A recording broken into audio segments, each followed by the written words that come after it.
दोस्तों, अवतार fire and ऐश का नया ट्रेलर आ चुका है। साथ बहुत सारी हाइडिंग डिटेल्स भी लेकर आया है, जिसके बारे में आज हम बात करना चाहेंगे। यहाँ पर पहले मैं इस ट्रेलर के बारे में एक बात करना चाहता हूँ। ये ट्रेलर मुझे इस तरह की फील दे रही है जैसे नावी में अब सिविल वॉर छेड़ने वाली है। इसका फायदा इंसान उठाएंगे और जाहिर बात है इंसान तो इस काम में माहिर है ही।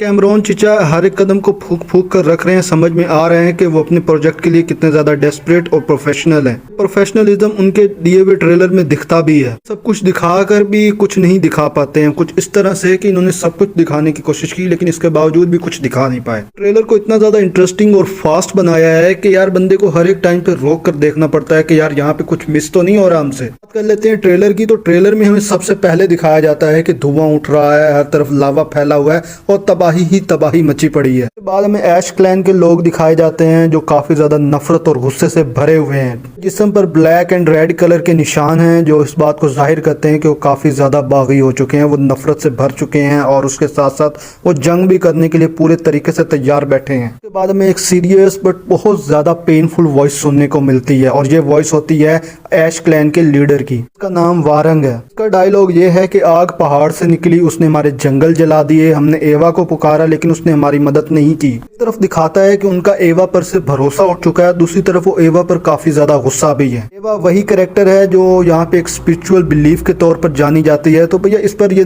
नफरत का इजहार करते हैं कि भैया अब हम एवा से नफरत करते हैं। दूसरी तरफ इनकी आवाज में कुछ बेबसी सी महसूस होती है जो काफी ज्यादा फील भी होती है। बात है कि तुम अपने क्लैन को जलते हुए देख रहे हो, तुम कुछ नहीं कर पा रहे, तुम्हारी जमीन बंजर तक हो चुकी है। बाद अगर ऐश क्लैन का ऐसा रवैया सामने आता है ना तो ये भाई नॉर्मल है, हर बंदे के साथ हो सकता है। यही डायलॉग उसकी होपलेसनेस, उसके एंगर को शो करता है कि भैया देखो हम मदद के लिए पुकार रहे थे तो उस वक्त मदद को आई ही नहीं है। तो समझ लो कि यहाँ जो भी प्रॉब्लम्स खड़ी हुई हैं उसका जिम्मेदार एवा को माना जा रहा है। जब इनके पास प्रॉब्लम आई इन्होंने एवा को पुकारा और एवा नहीं आई, जिसकी वजह से इनका गुस्सा और ज्यादा बढ़ता गया। हम यहाँ तक पहुंच गई कि पहाड़ के लावे ने इनके घर जला दिए, इनके जंगलात जला दिए, कि अपनों को इनसे ही दूर कर दिया। मूवी का स्टार्टिंग पॉइंट यहीं से हो कि ऐश ट्राइब के साथ हुआ क्या है और बाद में हमें बताया जाए कि ये ऐश ट्राइब है जो अब हमला कर रहा है। सीन के बाद हमें थोड़े बहुत फ्लैशबैक्स दिखाए जाते हैं जहाँ हमें दिखाया जाता है कि पहाड़ों से लावे निकल रहे हैं, जंगलात जल रहे हैं। लावे के सूखने के बाद हम ये भी देख सकते हैं कि वहाँ पे ऐश ट्राइब के लोग देख रहे हैं कि उनके घर कहाँ गए,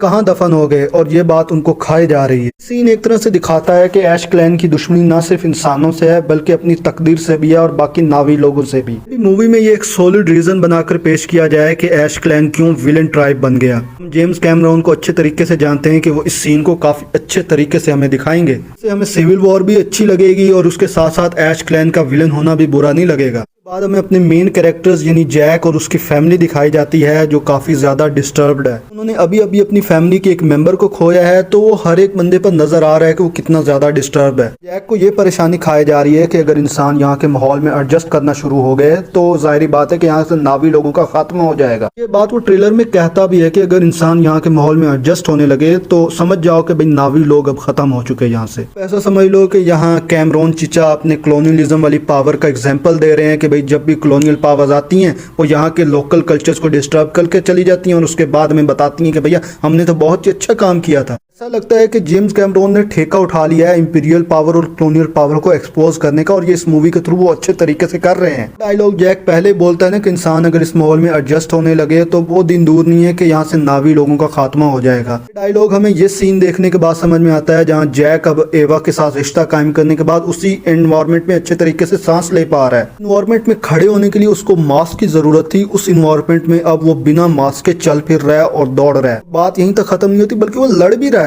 सीन ये रिप्रेजेंट कर रहा है कि अब जो नावी और इंसानों के दरमियान जो हल्की सी लाइन लगी हुई थी ना वो भी इसने क्रॉस कर दी है। इसी वजह से स्पाइडर को पकड़ कर ले जाया जाए और इस पर एक्सपेरिमेंट किया जाए, क्योंकि हम देख चुके हैं फर्स्ट ट्रेलर के अंदर कि इसको पकड़ कर ले जाया जा रहा है। इसके बाद हमें दिखता है जेम्स कैमरॉन का आर्टिस्टिक विजन। हाँ, इसके बाद वो विंड ट्राइब को इंट्रोड्यूस करते हैं जो हमेशा आसमानों में उड़ते रहते हैं और उसके साथ उनका एक जेलीफिश टाइप का एक जहाज है जिसमें वो बैठ के उड़ते हैं। ये सीन ना मुझे काफी ज्यादा अच्छा लगता है क्योंकि ये सीन सुकून सुकून देता है आंखों को कि भैया ये बंदा ऐसी चीज बना सकता है जो आंखों को सुकून देगी। दिल को सुकून दे ना दे लेकिन आंखों को सुकून जरूर दे देती है ये चीजें। रॉन चिचा AI का कंपटीशन बढ़ा रहे हैं यहाँ पर। उसके बाद हम कोर्टरिज को देख सकते हैं जो ऐश क्लैन की जमीन पर खड़ा है और उनके साथ हाथ मिलाने की कोशिश कर रहा है। शायद ऐसा समझ लो कि ये लोग अब हाथ मिलाएंगे इस कैरेक्टर को तबाह करने के लिए, यानी अपने मेन कैरेक्टर को। रीजन अगरचे अलग हो दोनों के, लेकिन एक तरह से कह लो ना कि भाई मकसद तो एक ही है, तो भाई तबाही मचाएंगे हम सब। तो शायद पेंडोरा की हिस्ट्री में पहली बार होगा कि ट्राइब्स में सिविल वॉर छिड़ेगी और ये सिविल वॉर यहाँ तक नहीं रुकने वाली। हम कैमरॉन चिचा के प्लान्स को जानते हैं कि वो अवतार फ्रेंचाइजी को 6-7 तक लेकर जाना चाहते हैं। मे भी इससे आगे भी लेकर जाएं, मुझे फर्क नहीं पड़ता, मैं बस देखना चाहता हूँ। इस बात को रिप्रेजेंट करता है कि ऐश ट्राइब अब अपने सर्वाइवल के लिए किसी से भी हाथ मिलाने को तैयार है, चाहे वो बाहर वाला हो या अंदर वाला हो, बस उन्हें हाथ मिलाना है किसी न किसी से